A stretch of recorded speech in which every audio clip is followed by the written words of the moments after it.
Hello, everyone. Um, you might have seen last week when I first posted something on the Richmond Share blog.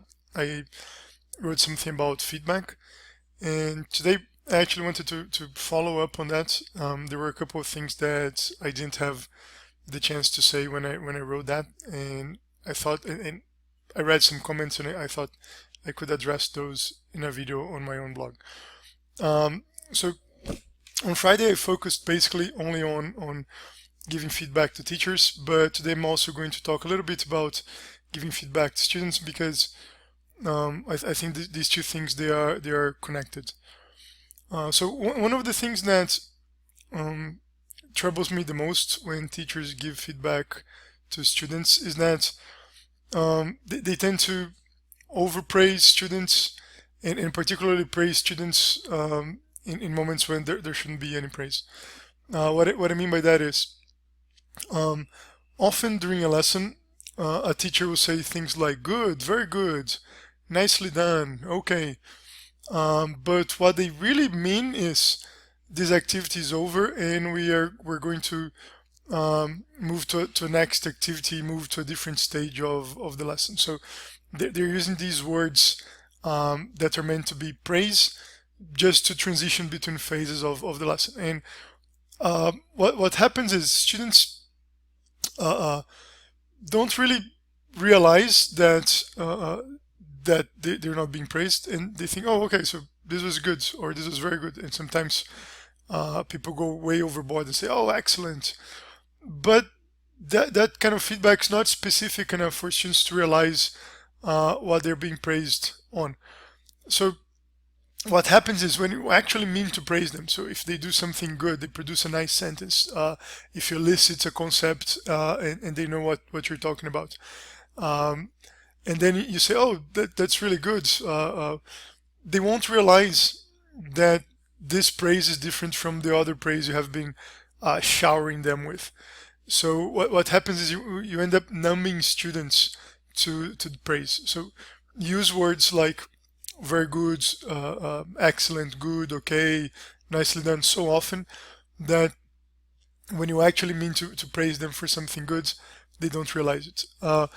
The way of trying to get better at that or trying to avoid that is first avoid using these kinds of words when you don't mean to praise students. So what I mean by that is um, if you just want to transition from one activity to the other, you can just say, "Oh, thank you, this activity is over," or "Thanks, let's move on only," rather than saying "thank you."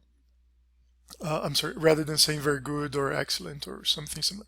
But also, when you do give students, when you really want to praise students, be specific. So, say something like "very good pronunciation," or "that's a really good sentence," or "that's a great idea."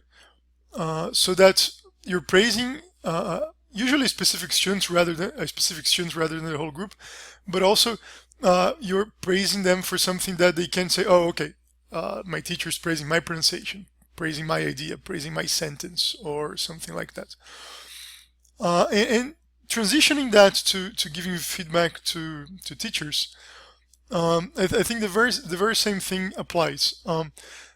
You want your feedback to be very specific. So in a course like the South where I have been working, we often talking about CCQs, concept checking questions, which are questions that are used to clarify the meaning of vocabulary or a grammar topic. And if you tell a teacher that, oh, your CQs are good, or the opposite, your CQs are bad, you're not really helping him or her, uh, because they're good, but why are they good? Or they're bad, why are they bad? So I think it's important, the same way you try to be specific when giving feedback to students, that you try to be specific when giving feedback to teachers, and say, oh, your CCQs are good because you use this and that ideas, because the questions are short, because you're actually checking the meaning of this word. Or on the other hand, your CCQs are bad because maybe use words that are too complex more difficult than the word that you're trying to concept check, or the sentences are too long, or you ask the questions in an order that didn't really make a lot of sense and didn't help students.